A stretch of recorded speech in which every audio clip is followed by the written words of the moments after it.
Denver Bronco country, welcome in, man. I tell you what, it's feeling like summer up here in Montana. If you didn't know where I was at, man, out there enjoying the sunshine, basking it in. I got the short sleeve shirt on. I got my best friend here to hang out and talk a little bit of Broncos, along with all of you guys, man. Welcome to the show. This is the Denver Bronco Roundup Podcast, brought to you by Rocky Mountain Sports Network. My name is Keith Brugman. And my good co-host this evening, that's Mr. Trevor Rocket Man Salzman. How we doing, Trevor? Doing great, Keith. Speaking of being nice here, I mean, holy crap, it's like 70 degrees here. I'm enjoying that. I mean, I don't have to go out and wear a coat now outside, and I'm sure you're loving it because I think this is like one of the few times I've seen you not have a coat on in your house. So I mean, that's it's great. It's a great time and to be here, and it's a great time to be great weather to be on Friday. I mean, can't really complain. It's supposed to be 80 degrees this weekend, so looking forward to that. There you go, buddy. There you go. It's a beautiful day. It's a beautiful day up here in the 70s as well, man. But it's a beautiful day in Broncos country, man. We are less than 2 weeks away, man. 2 weeks away before the draft, before the K&K Sports Show and the Rocky Mountain Sports Network, Denver Bronco Roundup Podcast come together in this massive, massive draft coverage show. We're going to have a guy live at the draft that's going to be showing off the Denver Broncos pick as it happens on the stage. Man, I'm telling you what, man, it doesn't get more exciting than this time of year, especially, well, if you've been wallowing in the last 8 or so years with the Denver Broncos, man. This is the time of optimism. This is the time when we can feel we have a purpose and we have, that well of confidence, ready to go, and, positivity, and there's nothing holding us back. There's no negatives at this point. There should be no negatives. It's all in front of us, Trevor. Excited about the time, right? Oh yeah, absolutely. Excited about the time and a chance to really make your roster better. I mean, that's what I really like about it. Kind of seems like a fresh start. I mean, you get a chance to just we can name Morgan about to name off what Denver needs going into the draft. I mean, you really can't go wrong, honestly, for the guy who you pick. So I think we should just expect the unexpected and be ready for whoever the Broncos draft and hoping that they can help turn this thing around because, man, I think they need a little bit of help. Just saying. Need a little bit of help is, yeah, we were talking, yeah, you're putting it real nicely, putting it lightly, however you want to say that. That's what I was going to throw out there. But Trevor, we were talking right before we got on the show, man. If you look at this roster, and we're going to get into it, and the needs, man, the needs are deep. The needs are across offense, across defense, from the trenches to the edges, man. There's places I think that we could look and really look to improve ourselves. And we're going to start ranking that out. But before we start ranking that out, always at the top of the ranks, those in the posse, those joining in the chat, got to say hello. Got to say hello to Miss Pearl Heater. Thank you, Pearl, for joining in. Talking a little bit of Broncos, man. We're going to get into a lot of good stuff, man. His draft is right around the corner, and can't wait to get into it and get your guys' thoughts and ideas. Like Michael Ronquillo, talk about the kicking it off, Roundup royalty right there. We got Pearl Heater, we got Michael Ronquillo. Nothing better than seeing both of you guys in here joining the chat, and we enjoy everybody, man. We've taken this show off the rails so many times just because of what you guys come in and what you guys want to talk about, man. It's all about you. Roy Osborne's coming in and saying, hey, Keith and Trevor, tomorrow is my 15-year wedding anniversary, and I'm still watching you guys. Appreciate it, man. Make sure you get all those plans all taken care of, man. 15 years. That's awesome, buddy. I'm sure it's going to be a fantastic anniversary for you and your wonderful bride. Hope you enjoy it, man. Congratulations again to you, buddy. Yeah, happy anniversary, Roy. That's awesome. I'm very glad that you can join us. And I mean, you guys are just amazing, guys. You guys wow me every single time, every single show. So really appreciate you, Roy. And I mean, can't wait to see what you guys do for your anniversary. And happy anniversary, man. Yeah, Thank you for yeah, joining us. yeah. Report in. Let us know how the Yeah. anniversary went. We'd love to hear that, man. We'd love to hear from all of you guys. So, D-Rock in the house saying, fellas, let's talk Broncos. Well, let's do that, man. Let's kick it off. D-Rock, everybody else, and Trevor, let's talk it out. We got to talk about, as we head in, less than 2 weeks away to the draft, man. Where are the draft needs, man? We have, like I said, up and down the rosters, trenches to the edges, man. It feels like we have needs, but how should we rank these? Where should we put number one? We're thinking maybe what, top 5 here, Trevor? Top 5? I think that's a good number here. Top 5 needs that we have heading into this draft. Trevor, why don't you kick it off? Where is our biggest draft need as we kick off? Like I said, less than 2 weeks away, man. Broncos on the clock. Yeah, I mean, for me, right away, at the top of the list, and I don't think it's really that close. It's quarterback, and they got to figure out the quarterback position of this team. Quarterback's the most important position in sports, arguably so. So you have to get the quarterback position right. I think they take a quarterback in this draft. I just don't know where they take it at. How early do they take a quarterback? Or I mean, is it a mid-round quarterback? Who knows? We don't know yet. That's the biggest question. I do think they will address quarterback in some sort of way in the draft. I just don't know. We just don't know who and where. So quarterback is definitely atop of my list first. Also, George Payton said that they are going to be bringing in a veteran quarterback, so something to keep an eye on. Is that Ryan Tannehill? Is that something like a Zach Wilson? If he gets released from the Jets, I don't think they're trading for a Zach Wilson, but if he gets released, certainly think that he could be a guy that to keep an eye on. But I do think they will take some sort of quarterback in this draft. Is that Joe Milton, or is that trading up for a Drake May? We shall find out in 2 weeks. Yeah, man. I'm gonna have a few different questions for you. It sparked another one that I thought of before we got on the show. I'm gonna hold it on for a little bit later, man. But I'm gonna ask you this: since you're putting quarterback, and I'll be honest, and let's face it, everybody in Broncos country has got to be honest with themselves and probably look at themselves in the mirror and say, even if they're a big Jarrett Stidham fan, and say, quarterback has got to be our biggest need, right? I mean, I don't know how many Jarrett Stidham fans we've had rolling through the posse here, but that being said, we got to look ourselves in the mirror. Quarterback is the biggest need. Trevor, fill in the blank. I would be disappointed if we waited until the blank round to draft a quarterback.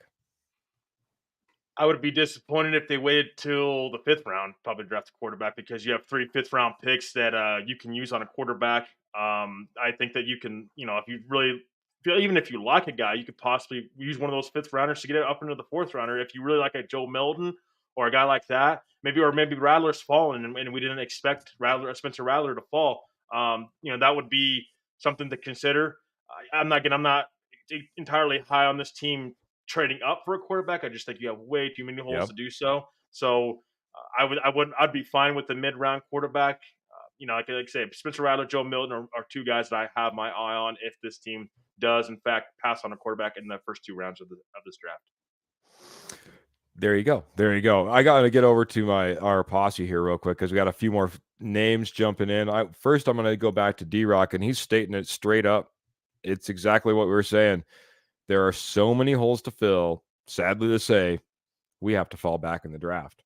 Yeah, we have to fall back in the draft. It would probably be the wisest decision. And we'll talk about wise decisions and whether we take those on here in a little bit, because we do have that opportunity to obviously fall back. We may have that opportunity to move up. And really, we got to decide who is really the GM for the Denver Broncos, and that might dictate that decision. But Mr. Ernie Mays is dictating, coming in here and supporting the Denver Bronco Roundup just like he always does, saying "Go Broncos country only." Hello, Keith and Trevor, and it's good to see you, Ernie Mays. Always good to see you, man. Fantastic supporters. Can't speak to it enough. We keep growing and growing, guys, and it's all because of you. Like, share, subscribe. We appreciate it so much. Hit that bell notifies you when we're coming on. It looks like a few of you have been doing that as of lately because you're jumping in here nice and early. Our good friend, cousin on the East Coast, K&K Sports Show, New York, fantastic Giants show, fantastic Yankees show. Also got a little Broncos show over there on the K&K Sports Show. You might want to check that out. But he's saying Friday Night Lights, Friday Night DBR. What's up? Familia, the stepfather is here. Yeah, the stepfather. Yeah, absolutely, man. Stepfather, we almost forgot about that nickname, Mr. Kirkpatrick. I appreciated you reminding me that the stepfather is back in. He's adopted the Denver Bronco Roundup whenever he comes on, and the Denver Broncos. So appreciate you guys so much jumping in, joining in. But man, I gotta hit one more before we get there, man, because we got a guy in here dropping stars. It's Mr. Phil McLaughlin. Appreciate you, Phil, man. Seems like you've been a weekly supporter with your stars and coming in here every Friday, man. You're the reason that the light's shiny enough to make me look like I have a tan at the moment. Imagine that. Wow. Good evening, Keith and Trevor. After QB, he says we need D-line, edge, tight end, O-line. I'm not concerned who we get. We need so much. So that brings me, hey, we agreed on that quarterback. I want to go ahead and I'm going to leave Phil McLaughlin's star comment up here, man. Appreciate you jumping in here again, Phil, and dropping those stars. That really does help us out. We really appreciate that. Do you agree? Are you in the same position as Phil McLaughlin as we head to number 2? Trevor, what do you have at number 2? Is it D-line, edge, tight end, O-line? That's his lineup. What's yours? Yeah, Phil, I just want to really thank you for the stars as well. I mean, really appreciate it. I mean, it means a lot to us. It means a lot to us that you're just here with us on a Friday night and on Tuesday nights as well. So really appreciate you being here. But yeah, I mean, Keith, I do agree with Phil. I really do. Edge rusher / defensive line. That's what I have as my number 2 spot. As far as importance for the Denver Broncos going into this draft, I didn't think that they really addressed it in free agency at all. I mean, you have Roach, and then you have DJ Jones that you have on your defensive line, and then you have Zach Allen. But to me, I mean, you got a run stopper in Roach, but he's a guy that really doesn't get after the quarterback much at all. So I think that you really still need that other guy on the D line that can cause problems for teams, because right now it's still Zach Allen. It's the same problem that we had at the start of this offseason that we have now.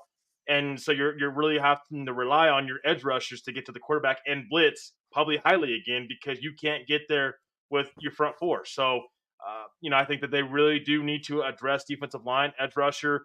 They're going to continue to have to look for an edge rusher because they need that Batman. They haven't had it since probably Bradley Chubb. That was, and Bradley Chubb was hurt a lot. So they haven't had that Batman. They're going to have to find that at some point in time. I think that will definitely help out this defense, is finding that next anchor on that edge rusher position, and kind of go from there. But I'm in complete agreement with Phil here, and I think that there's something that we should definitely watch out for going into this draft, because they need to address at some point in time. You have to. Yeah, I get where you're coming at, and I get where we're at on that particular position, but this is, you want to have that star, right? That star on the edge takes so much pressure off of the entire rest of the defense, not just the defensive line, but you're talking, second tier at that point. Those linebackers can perform a lot easier when you're getting pressure off the edge. Simple as that. Pressure on the quarterback, pressure off the edge, and you can hold your own. I'm really hoping, and we've seen it one year after another. I know it's not the best room, but when you start talking about Cooper, Browning, and Benito, the one position that I'm going to squeak in here, I'm going to get that little symbol in there. It's like, no, this needs to go in right here, guys. This little angled symbol. I want to squeak in linebacker here, guys. I'm not sold on Drew Sanders. We let go of Josie Jewell. Alex Singleton can't play the same role that Josie Jewell played. And I think that linebacker, now that we did get a little bit of help on that defensive line, I want to squeak linebacker in here, man. I really think if we can get a stud linebacker, that would make a heck of a lot of difference to this Denver Broncos team. It's been a long time. We've had great success with Singleton. We've had great success with Jewell. They've held their own. and Singleton racks up the tackles, and I get that, man. But as far as a downhill, I mean, think about those Ray Lewis type of guys. Who's the guy who the Steelers just picked up, or the Baltimore Ravens just picked up from the Steelers, if I remember right, or vice versa? I'm losing my mind now.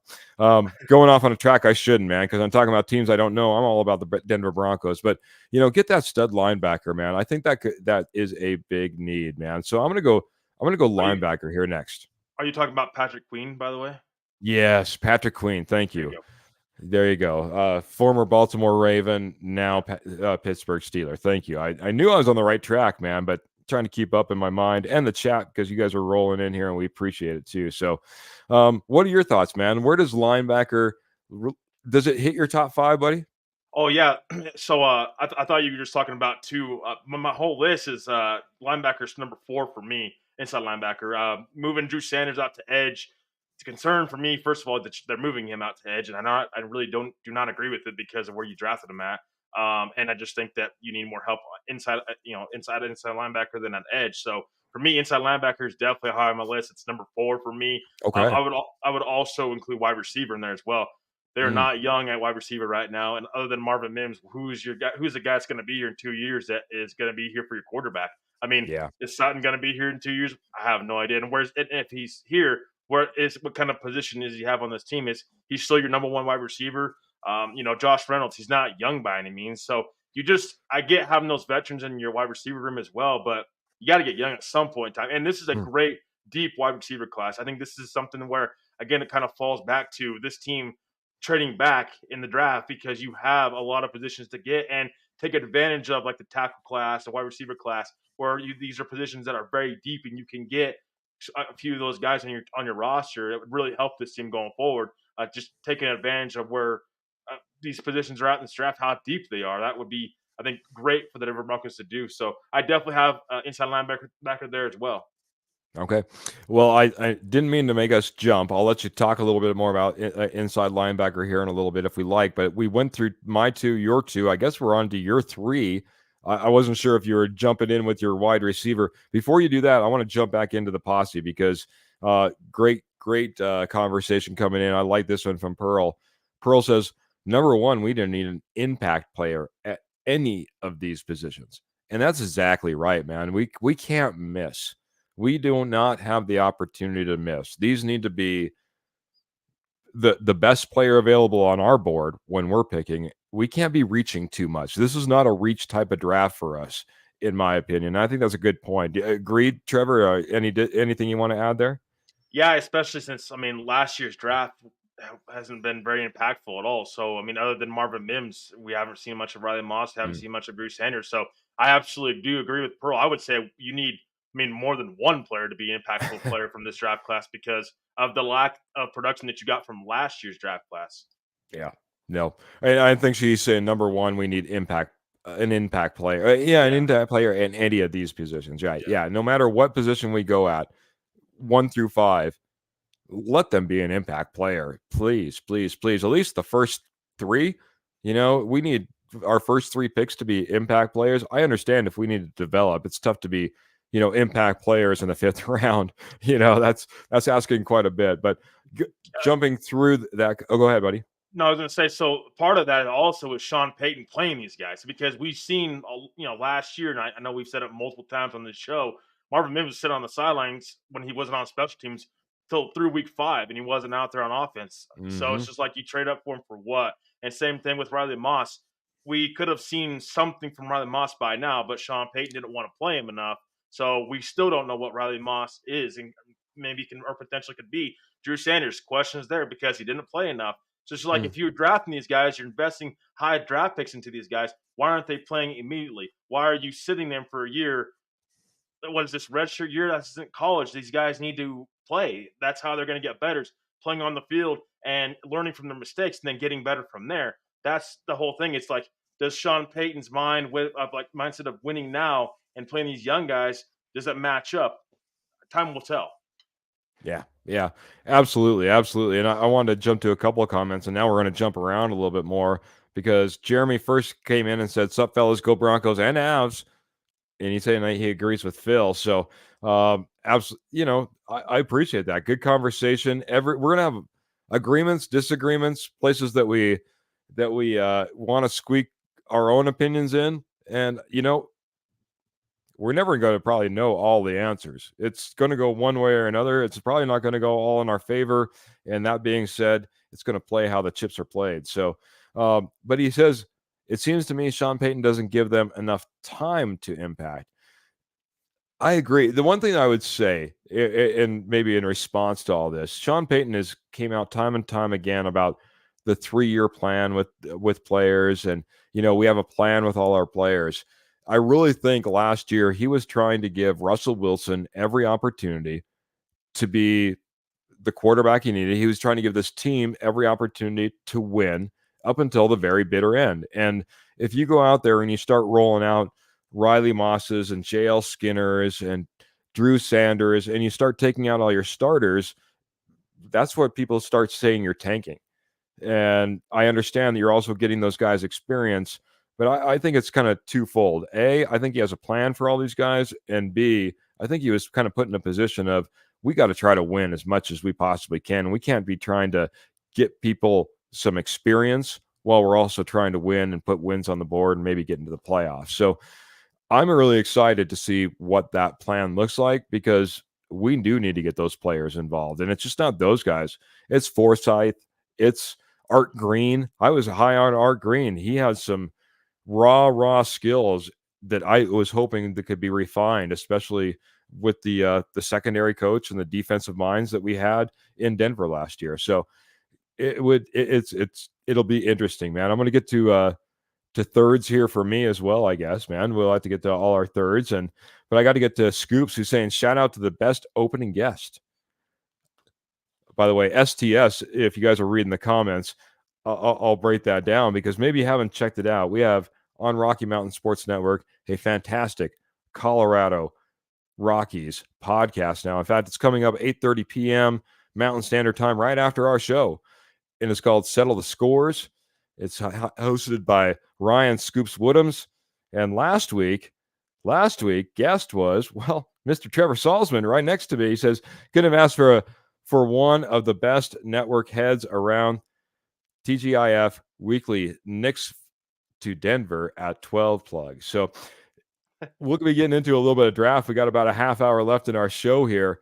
We'll be talking about that. But draft needs, man, when we start talking about draft needs, and if I'm going to get to my third, I'm going to jump to my third. My third now has to be that defensive line, that edge position, somewhere along that trenches, I guess you could say, of the defensive side of the ball.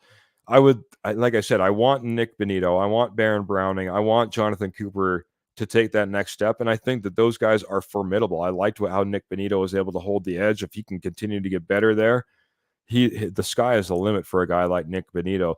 Pair him with the Baron Browning, maybe we're set. But I start looking across that defensive front, and we didn't get what we wanted from DJ Jones. We brought in a guy like Roach. Zach Allen needs to come back like he ended last year and to continue to get better if we really want to get the true value of what Zach Allen is. So you start looking across this defensive front, and we definitely could use some help. So whether you look at the defensive pressures that we got on quarterbacks, or quite honestly, the running backs that were able to just run all over us last year, defensive line does need to be a point of emphasis. And for me, it's number 3 on this board. So I know that you've already talked a little bit about that, man, and we're going to be moving on to number 4, but I want to give you the floor on your number 4 and linebackers as well, buddy. So I'm going to take it away. Well, so I had my number 3. I had tight end. Oh, sorry, buddy. I jumped your 3. I'm sorry, buddy. No, all good. No, all good. So tight end for me was number 3, just because, again, they haven't had tight end, like impactful tight end, since like Julius Thomas, and you can make an argument maybe even further back since Shannon Sharp. I don't know. I mean, so oh, boy. It's just like they haven't found that tight end they can make an impact on this offense. And you look at these playoff teams, and they have that. Denver hasn't been able to get one and develop one. And Greg Dulcich, you can't rely on him to stay healthy. You just can't. So I think there's a couple of playmakers in this draft at tight end where I think you can get. Brock Bowers comes to mind. if you don't have if you're not in love with your quarterback at 12 and you're going to stick and pick, if Brock Bowers is there, I'm probably running up to the podium and taking him because I think that is a dynamic playmaker that this offense desperately needs. You don't have a lot of playmakers right now. So that would be a guy that you can get. Jatavion Sanders is another guy, the tight end from Texas. He's probably a second-round pick. This would probably be Denver trading back to possibly get a chance to draft him. But this would be a guy that I think, again, is going to be, I think, create matchup problems for opposing defenses because it's not just going to be able to be linebackers covering tight ends or any sort of that. It's going to have to, you're going to have a matchup advantage with him on the field, and it's going to be like corners or it's going to be a safety that's going to be able to keep up with him. This is a guy that I've watched and Sanders and I really studied, and he's the guy that he'll jump over defenders. He's freakishly athletic, and that's where Denver needs. They got to get athleticism and they've got to get playmakers. Those two guys. And I know we've talked about Ben Sinan as well, but I just don't think he's quite the playmaker that Jatavion Sanders and a Bowers are. But those two guys, Sanders and Bowers, are guys I'll keep an eye on if they want tight end. And the Broncos have said they want tight end. They want to address tight end, and they just haven't yet. They brought back Adam Troutman. That was it. Is that really addressing tight end? To me, it's not. So you have to have a tight end. And I don't know if they do it in this draft, but I think the next 2 years you need to seriously add a playmaking tight end to this offense because you're putting your quarterback in a real difficult spot if you don't have him. Yeah, it's the way that the NFL is these days, man. The tight end, so many offenses go through the tight end. You can see what Buffalo does. You can see what Kansas City does. You can see multiple offenses across the NFL, across the league. And the tight end is a focus, and especially if you're going to be pairing him up with a rookie quarterback, which it looks and hopes like we were going to be doing, man. It looks like a new era could be coming for Broncos country and a brand new era, and not one that's been rehashed from another NFL team. So I want to get to a couple more comments because this is a fantastic one right here. Michael Ronquillo coming in here, like I said, Roundup royalty, but great comment. The linebacker class is not that good. Yeah, and I know that he was kind of pointing that out as I was talking about linebacker kind of being squeezed in there as my number 2, and that's part of maybe one of the reasons I kind of put it up there, man. There is not a great class to be sitting there in the 3rd, 4th, 5th round and saying I'm going to find a great linebacker. That's not where we're sitting at. 3rd, maybe at best. 3rd round, you might get lucky with a 3rd round pick, but this linebacker class is not stacked. And that's one of the reasons that I think that you need to go out there and you need to focus on some of these positions as well. Kenny Kirkpatrick comes in and says, I think the secondary is second for me. Chiefs and Chargers have above average to elite offenses, and you are thin in that area, in my opinion. So I'll throw it over to you, Trevor. What are your thoughts, man? Cornerback being second for Kenny Kirkpatrick. And is he right? The Chiefs and the Chargers have such elite offenses that we need to be in that position and have that cornerback in place. Corner is not as high for me on my list because I think that they will go out and sign a veteran corner. Yeah, they've been rumored on multiple guys, including one guy, Levi Wallace, that they brought in for a visit today. But they've been in on multiple veteran corners from what I've heard. So I do think they will sign a veteran corner. So corner is not much of a concern for me as high on my list. Now, if they draft one and it's best player available, like Terrion Arnold at 12, I mean, I'm not going to hate the pick because we all thought that Pat Surtain wasn't going to turn out very good, and everybody wanted Justin Fields back in 2021, and look how that turned out. That turned out in Denver's favor pretty well. And I'm not saying here to say that there's a corner out there that's just like Pat Surtain, but I do think that, hey, if Sean Payton and George Payton believe that there's a blue chip corner back there, and he's the best player available on the board, and they don't have a trade back option, or there's not a good enough trade offer to move back, why not? Why not take a corner? You need so many different positions on this team. It's like, is there really truly a bad pick for this team? I'm not really sure that there is really a truly bad pick. So that's why I said, like, corner, yeah, it's there, but it's not like high on my list because of those other positions like edge rusher, tight end, quarterback, inside linebacker, and wide receiver that you are probably going to need in front of a cornerback position. Yeah, I can see that. This is where I have my questions. The Chiefs, don't get me wrong, for the most part, they kind of changed their offense. They weren't that high-flying, down the field, Patrick Mahomes deep type of offense. And as of right now, Aiden O'Connell is the quarterback, or who did they bring in? Was it Minshew? Gardner Minshew is now down in Raiders, Las Vegas. So you got a little Minshew magic maybe happening down there, and that's your high-powered offense. That can change though in a fell swoop. And just like we were talking before, you don't put linebackers on tight ends anymore. You don't put linebackers on Travis Kelce and say, good luck. No, more times than not, that's a cornerback. That's a safety that's going to be coming down and helping out on that tight end if you're really trying to cover him. And at that point, I get where you're coming in here, Kenny, saying, hey, I think the cornerback needs to be addressed here. This is what I'm going to build a tinfoil hat. I need to get it. It needs to be sitting right offset for when I have these ideas, man. But then my tinfoil hat idea, actually, for the last probably 24 to 48 hours, is I hear, Kerryon Mitchell being mocked to the Denver Broncos time after time. Cornerback being addressed at 12 when it seems like we have a lot of needs, and maybe cornerback's not the most pressing, even though it's number 2 for Mr. Kirkpatrick here. I'm wondering about how many people are worried, concerned, or know about the long-term employment of Patrick Surtain for the Denver Broncos. If you're getting a guy right here and you're getting a Mitchell, you're getting an Arnold. Now in a year or two, if you need to move on from a Patrick Surtain, you're not sitting there with the cupboard bare. You have a top 10 talent, top 12 pick in your cornerback there, and you can kind of build. We need Mathis to show up. We need Moss to show up. We need Green to show up. We need, I don't know if K'Wan Williams came back. I forget now. I think he may not have been signed back, if I remember correctly. But yeah, no. We need these other cornerbacks on our roster to show up and play out. Mathis was fantastic in 2022. He had a bad start to 2023, but so did the entire Denver Broncos defense. He was the scapegoat. He was put off to the side. He was put off on special teams, and he never came back. McMillan came in, looked pretty good as well. McMillan came in, and is that right? Jaquan McMillan, yep. Sorry. And Jaleel McLaughlin, and we have all these McMillans, McLaughlins. I sometimes I get everybody all mixed up. I feel like we have some guys there, but if we lose PS2, that would be big, man. What are your thoughts again on cornerback? My thoughts on cornerback, my tinfoil hat idea, I guess. Yeah, I mean, again, I do think that we'll address it.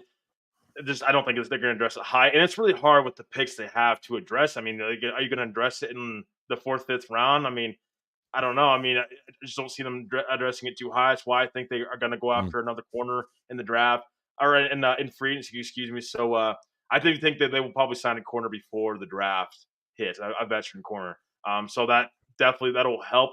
And then of course we went with Riley Moss. Riley Moss needs to step in and just be a bigger contributor. You have to see what you have by Riley Moss. You traded up for this guy, give up a round pick for him. You got to see what you have in him. And so just drafting another corner for the sake of drafting another corner, just doesn't make a lot of sense. And Pat Surtain, I mean, yeah, you could argue you could reset the cornerback market on your team, but is there anybody better in this class than Pat Surtain when he's got a defensive coordinator that his strengths? I'm not sure. Yeah, that's true. That's true. And Kenny's coming in. He has a few thoughts too. He says, yes, I get your points, but hear me out. Get a lockdown cornerback in the draft opposite PS2, and then you will get a pass rush and players may exceed expectations. Jody Moncrief, our good co-host, will be joining us back here shortly. Says the key is having a full, healthy Browning that can get that consistent pressure. So yeah, maybe you get that second lockdown corner. That secondary all of a sudden becomes so tight that quarterbacks have no place to go. And if you have a healthy Browning, if you have a great Benito, if you have a great Cooper, like I said, I think we have some options there at the edge position that we maybe not have to go in there and jump right in right away. What I do need to jump into, and man, we're already 34 minutes into the show, but I got to jump into some Lion Coffee here as well. But first, I got to jump into Morgan Trinkets. Morgan Trinkets is our wonderful, fantastic sponsor, guys. And man, I'm telling you what, if you're looking for Southwest jewelry, Southwest pottery, or estate gold at wholesale prices, it's the place to be. It's the place to go. With over 33 years experience, started in 1990, Morgan Trinkets has wonderful treasures. You want sterling silver because it's all sterling silver at Morgan Trinkets. They got it for anywhere from $10 to $2,000, and all their gold is real gold. That's real gold, 10, 14, and 18 karat gold. Shipping, well, it's free as well, as long as you're spending $50. And how do you go and transact with Morgan Trinkets? Well, a couple different ways. You can head over to Morgan Trinkets on Facebook right now. Morgan Trinkets on Facebook. Got some wonderful pieces. Always quick in the messages and willing to respond to you guys, and willing to find that piece for you guys. Morgan Trinkets, that's one way you can do it right there over on Facebook. Also, they do shows specifically in Southern Wyoming, Northern Colorado, and coming up this weekend, the Terriall Dog Show in Adams County Fairgrounds.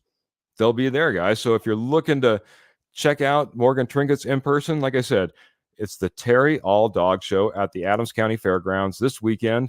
Check them out, guys. They'll be there. And when you're there, they take all major credit cards. So don't have to just worry about PayPal. They got you taken care of that way as well. So check out Morgan Trinkets. Morgan Trinkets, I'll try to drop that in the comments here just in a little bit, so you guys have that link. But Morgan Trinkets, it's the way to go for all your Southwest jewelry, pottery, and estate gold at wholesale prices. Kind of like Mr. Kurt Valente. Boys, Tom Brady's coming back. Getting interesting. Remember who called it first? Draft Bowers at 12, sign Brady, and away we go. I did see this one other place, man. Have you seen this any place? Is this gaining steam? Where is this coming from, buddy? Yeah, I seen it, but it's like I don't believe it. I mean, I'll believe it when I see it type thing. Where's he gonna? He's gonna come to Denver, and I mean, a team that just released Justin Simmons, and I mean, what else does he have around him?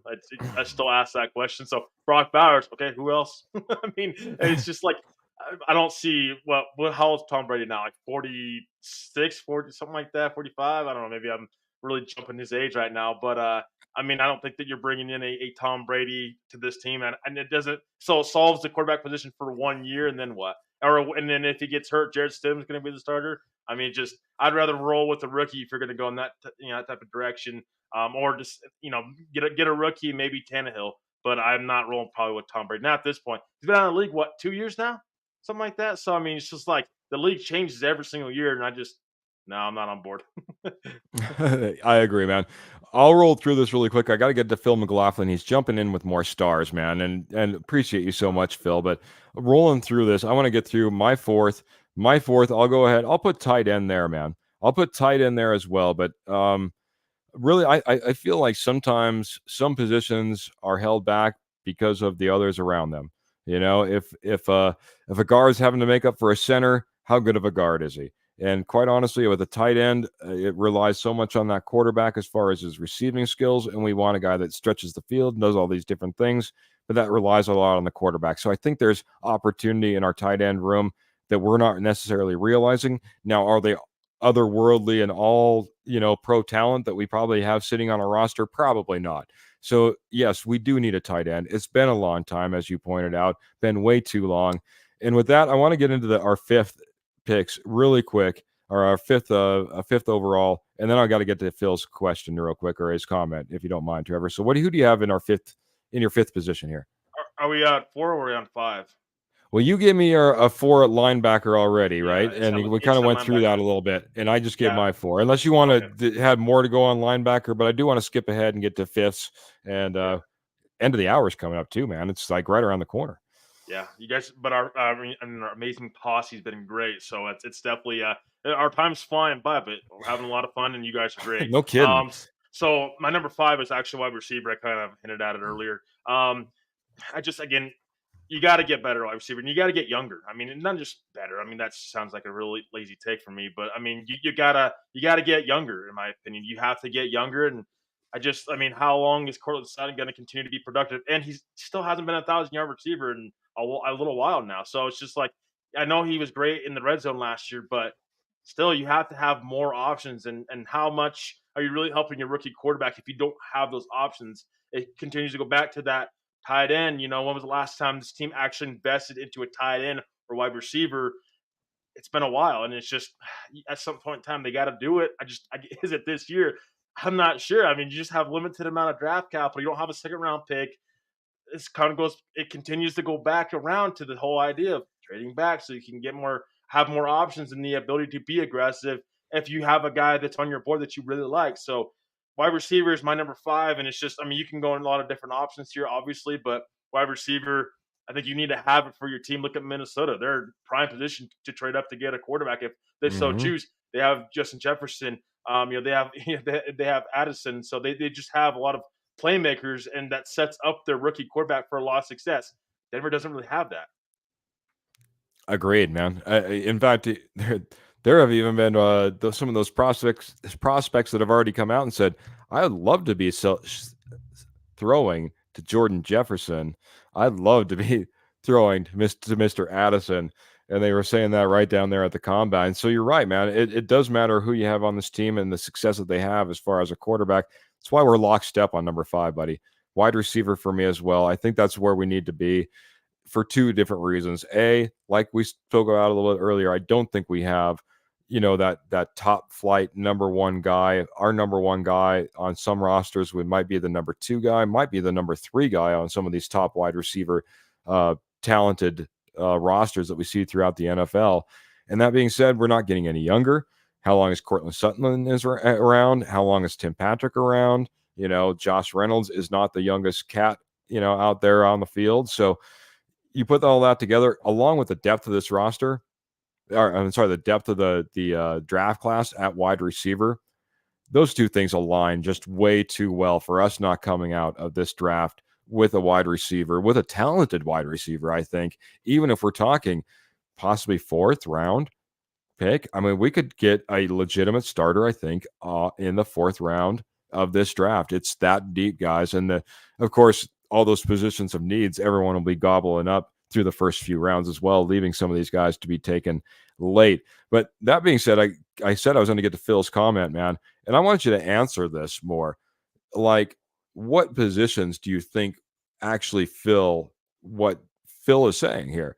And what Phil is saying is, he goes, guys, pretty sure some of the positions we are looking to fill could be filled in free agency after the draft.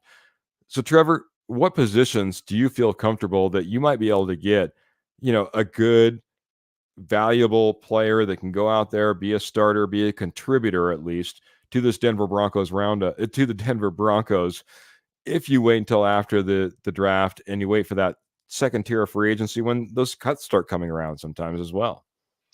Yeah, I mean the free agency class right now is pretty thin, though. I mean, we're getting into the guys that are going to have to sign for cheap deals. I mean, But I after start. the draft, I I say, that's the thing. We don't even know though who that's going to be. So you're going to bank on the team, that the unknown, that team that's going to draft the guy, then we shall see if he gets released. It's really hard to really pinpoint. Quarterback, I do think they will bring somebody else to compete with Stidham and a rookie quarterback. there's one. And so that's one. And then cornerback, like I say, if they don't address it before the draft, I think that would be a position that they definitely address after the draft. But right now, it's really hard to pinpoint what else they're going to go after because the crop of free agents right now aren't great. So it's just like, I mean, you're probably best off seeing what you can do in the draft, and after that, you have a pretty good idea of what depth signings you can go after, and maybe some bargain guys that you can bring in here that compete for a starting job. But right now, there's no clear cut guy right now that you can go out and sign there that will fill a position in need and be a starter immediately on this roster. Yeah. I would only add one other position to your list, and that's just because of what we just got talking about. This wide receiver class is so deep that I think that we could see some fallout of some bigger names. It was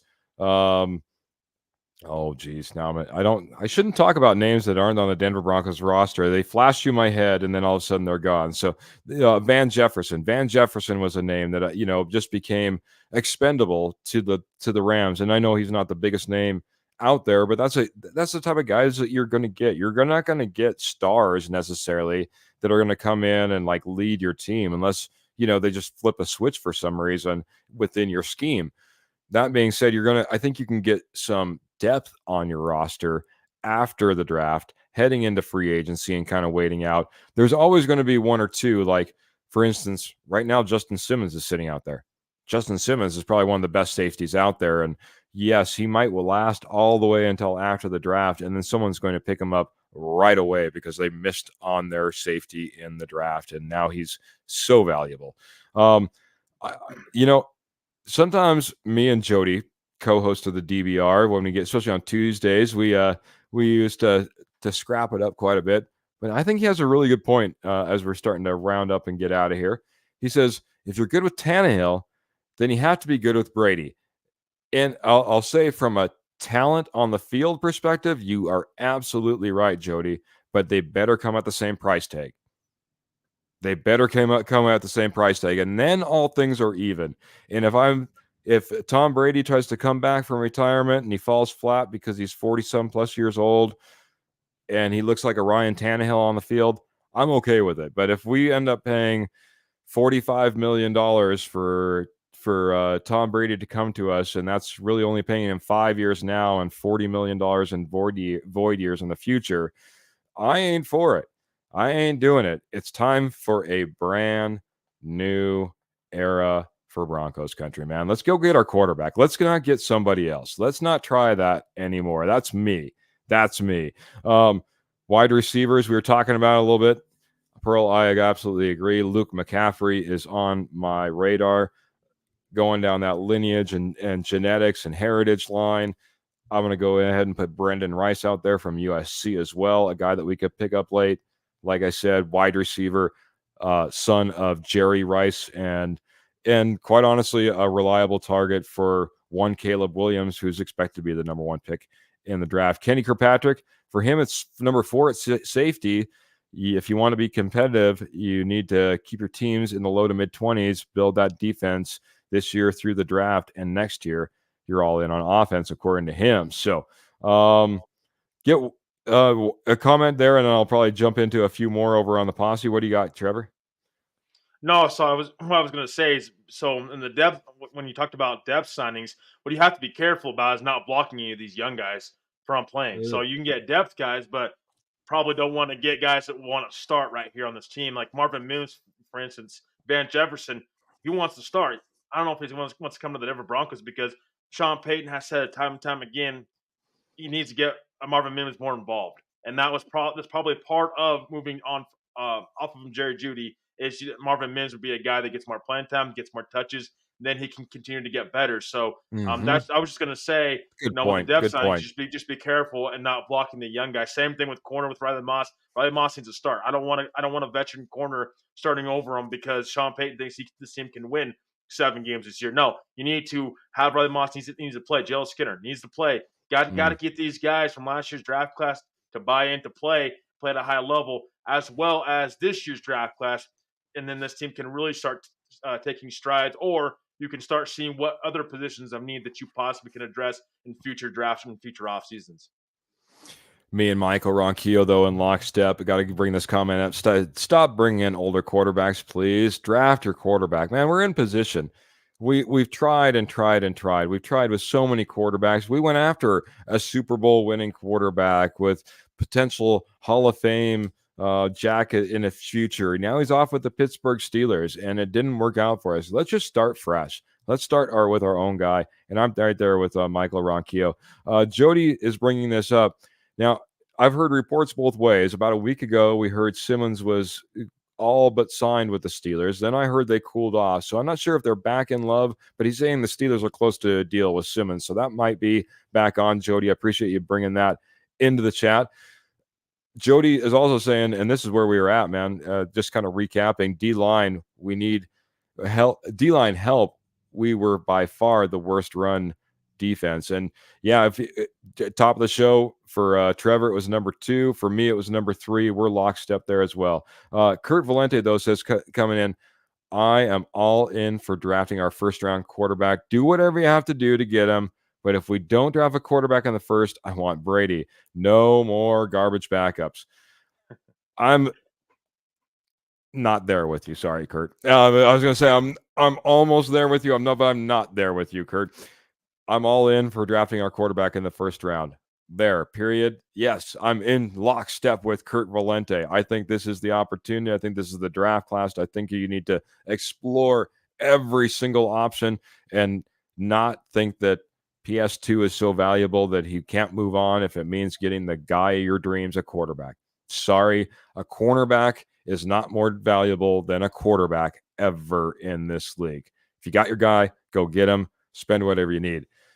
I am not bringing Tom Brady back in here. If I don't get my guy, I will go with a late round pick this year and aim for the stars next year, do whatever it takes to try to get to the top of the draft board and get my guy again. Can't get there all the way, but I appreciate you jumping in here, Kurt. Always, always, always opinionated over on the KAK Sports Show. So, man, we're almost right up against it, man. I don't know how much more we want to tackle. What do you got left for us, Trevor? What do you want to bring up before we get out of here, man? Because I know we had a little bit larger agenda, but man, this posse, man, they're strong, man. We got Phil McLaughlin coming in here, dropping in stars. And for all those who didn't, just as much love to every single one of you. We appreciate you coming here every Tuesday, every Friday. Rocky Mountain Sports Network, Denver Bronco Roundup Podcast, man. You guys are awesome. Absolutely awesome. And we appreciate you. Like, share, subscribe, hit that bell. But Trevor, like I said, any ideas, thoughts before we get out of here? Yeah, so I was just gonna say, when it comes to Sean Payton, how much do we believe in Sean Payton still? How much do we believe that he will get his guy? Because in years past, he's 0 for 2 as far as drafting a quarterback and getting his next guy. Ian Book in 2021 in the 4th round, Garrett Grayson in the 3rd round, 2015. So it's just like, and we talk about either 1st round, 2nd round, or maybe even the 3rd round with Spencer Rattler, maybe the 5th with Joe Milton. But how much, just in general, how much do we believe in Sean Payton? Give me a percentage. Just in general. Again, not a big time pass of taking a rookie quarterback, but when he has, he's not hit. So I would love to see and hear from you guys of how much do you believe in Sean Payton to get to evaluate and be able to determine the right guy for his team and trade up for him, whatever he wants to do to get his guy in this year's draft. What's your guys' confidence level? All right, man. As we're heading out of here, trying to get a little feedback from all of you. I want to get a couple more dates. I want you to reread some information there. What years were those quarterbacks drafted? And what rounds? I'm sorry. Ian Book was in 2021, 4th round. Garrett Grayson was in the 3rd round in 2015. Okay. So Garrett Grayson, I'm going to throw out the door, right? You take a flyer in the middle of Drew Brees' career, right? But Ian Book, you need to be thinking about what your next progression is at that point, right? That's well past that point. That is a good point that is brought up. I don't think we've seen Sean Payton necessarily try to get his quarterback. Even then, it seems like it's almost one of those positions, later round pick, almost like if we didn't pick this year, our quarterback at 12, we'd be kind of getting that maybe Spencer Rattler type of guy in the 3rd if we didn't get any other picks. Well, we're kind of in that similar position. That's our first try. I don't know, man. It'd be interesting. You're really asking how good of an eye do you think Sean Payton has for a quarterback, no matter where he takes him in his draft? And that is a very good question, man. I'll tell you, I would say he has about a 65% chance, in my opinion, of landing his quarterback in this draft. Landing, developing, getting his quarterback. It's tough to get a quarterback in general. And then landing, developing, and being that guy. I'm not going to get way over the top, man. Albert's coming in with a negative 20% belief in Sean Payton. So we know where we're at on that one, I guess. Wow, Albert. Appreciate it. And howdy, folks, to you. Well, howdy, Albert, coming in all super positive. Appreciate it. See, you give him a pass for Grayson and Book in the 3rd and 4th round. So you can find starters in the 3rd and 4th round, though. I don't give him a pass for it at all, honestly. And it sounds really cruel, but you can find starters, and Dak Prescott was taken in the 4th round, 2016. Look at the kind of career he's having. Mm-hmm. So to be able to evaluate and say, well, we're going to do this better than other teams. You haven't really shown it in years past when you've gotten guys that, to be honest, at this point in time, haven't been great, haven't been productive. You've lost out on potential starters at other positions because you took those guys. You took a chance. These guys aren't 5th, 6th, 7th rounders. They're mid-round picks. I mean, these guys we talk about, that's kind of the money round. Yeah. the money rounds to find starters. Well, I mean, he really kind of Mm, missed on Book and Grayson. And even if it was during the Breeze era or not, I mean, third round for a backup quarterback that just has not panned out. He's fallen out of the league. I mean, you can find a starter with that. That's why I don't give him a pass at all for missing hmm. on those two quarterbacks. Yeah, I'm still going to go back. I'm going to say that anytime you're taking a mid-round quarterback, I don't think you're expecting any type of success or development onto the field. That's good if you're talking about those non-skill positions. If you're looking to develop a linebacker, if you're looking to develop a defensive lineman, offensive lineman mid-round, but if you're looking wide receiver, cornerback, quarterback, that's not the rounds to be developing. They pretty much are taken near the top. And I'm still going to fall back that Grayson was never going to get snaps. Never going to get snaps with Breeze there. Now, Ian Book had opportunity. Ian Book had opportunity to step up and maybe be something, and that's a miss. That's 100% a miss. I'll give you that 100%. They did not show off in any capacity. Didn't raise the eyebrow of any team. Didn't get, doesn't have anybody excited across this league. So that being said, Ian Book is not anything that you can be proud of as far as Sean Payton is concerned. I think, though, now if you're going out there and you're going to get your guy, I mean, this is a completely different position that the Denver Broncos are in than almost any other team, having the woes that we've had for so long and needing that quarterback. I think we're in a little bit different position than when they were drafting Ian Book. Well, and so what I say is, if you're not going to get meaningful snaps behind Drew Brees with Garrett Grayson, why draft him in the third round?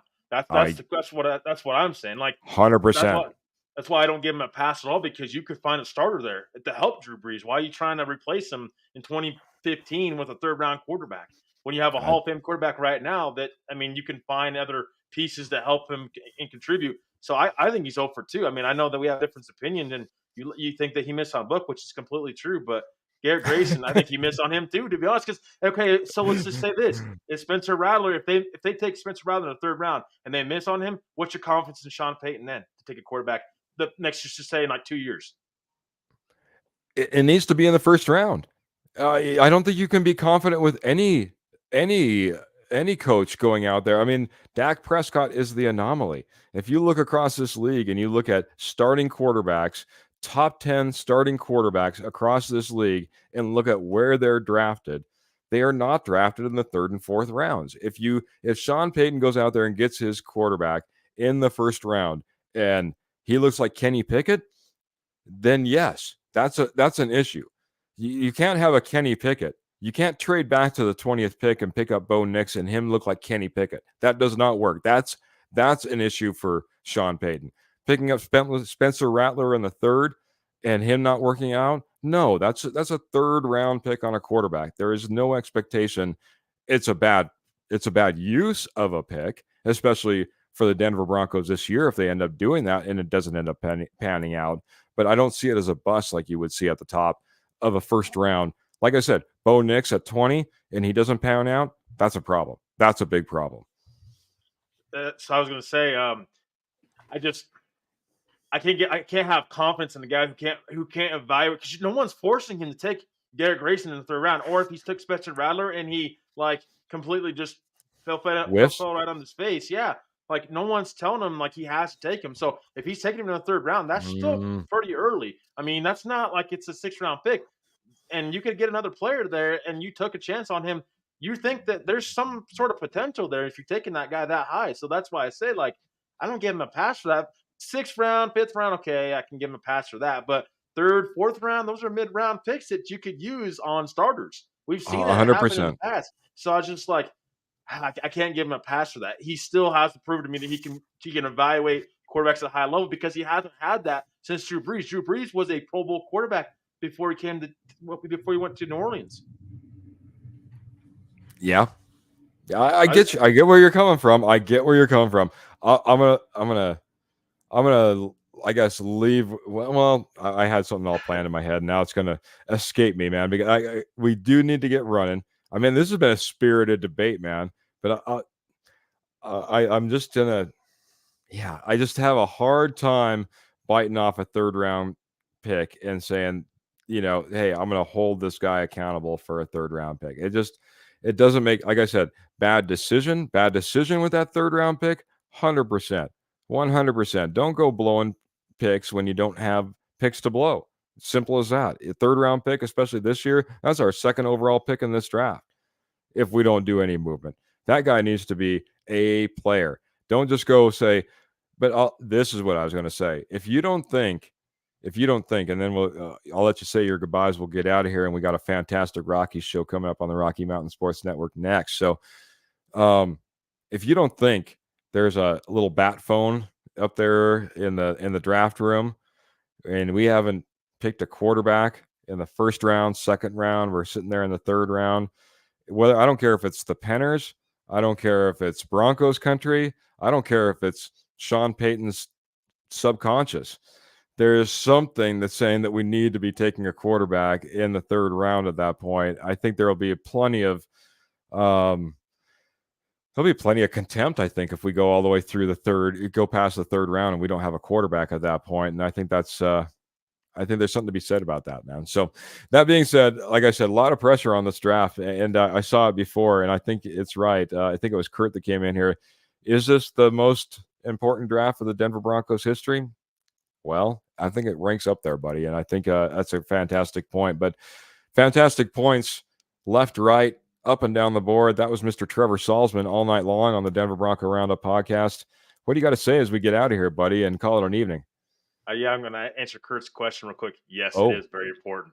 Very good. I'll just keep it short. But I just want to thank the amazing posse for being here tonight with us on a great Friday night. Wonderful evening with you guys. You guys are really amazing. Roundup royalty at its finest. You guys again, what make this show so great.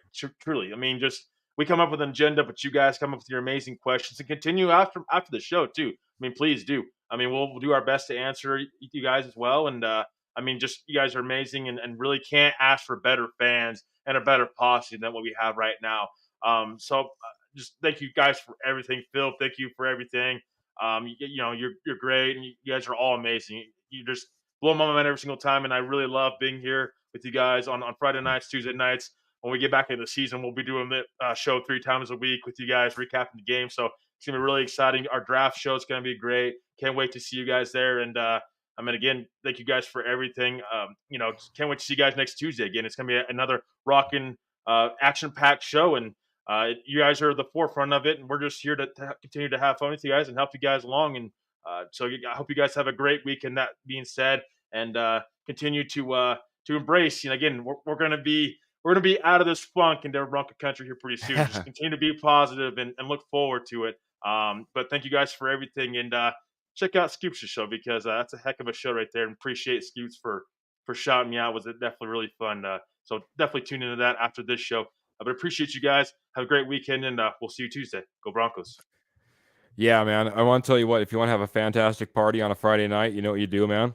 You invite the posse, man. You guys were absolutely amazing tonight, up and down the board. I don't care if it was Michael Ronquillo, if it was Pearl coming in, Ernie Mays.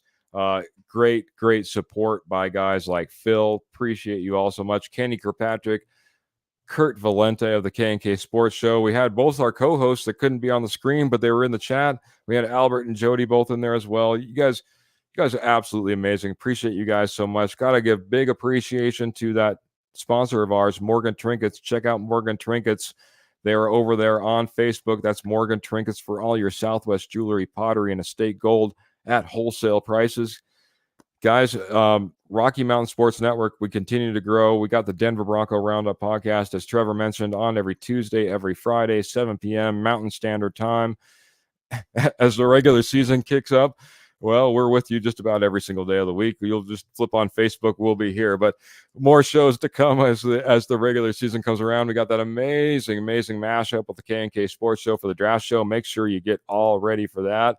Get all your snacks ready, all your sodas ready. Get the mashup between the Rocky Mountain Sports Network and the K&K Sports Show all set up on the side. Got your TV. You'll be all set to go, man. I'm telling you what, it's going to be fun. Just like Settle the Scores with Scoops. It's coming up right after the Denver Bronco Roundup, 8:30, man. We're like 15, 20 minutes away, guys. make sure you check out Settle the Scores with Scoops. We appreciate him joining the Rocky Mountain Sports Network and giving you guys fantastic coverage of your Rockies. I know that you guys want to support all your Colorado teams, and that's what we do at the Rocky Mountain Sports Network. Colorado Avalanche, your Denver Nuggets, your Colorado Rockies, your Denver Broncos. We've got you all covered. Absolutely, guys. Appreciate all the love going out, man. Draft quarterback, says Michael Ronquillo. We appreciate it. Big hearts from Pearl and Kenny coming in here and saying, great job, fellas. Much love to you and everybody in the posse, everyone in the chat. Unless you have anything else, Trevor, I think it's time we get out of here. We let Settle the Scores come in here. What do you think, bud? Yeah, just a quick shout out to Roy. Happy wedding anniversary. I hope you enjoy your day tomorrow. Just really appreciate you again, Roy, and everybody for being here tonight. But Roy, happy wedding anniversary, and enjoy your day tomorrow. Yeah, absolutely. Like you said, report back. I want to hear all the good details, not the juicy details, just the good details. I appreciate it. So with that being said, guys, really, maybe this implies a lot to Roy too. Make sure you keep your feet in your stirrups, your guns in your holsters, and of course, the Broncos in your heart. Until next time, next Tuesday, we'll see you. Take it easy, Broncos country.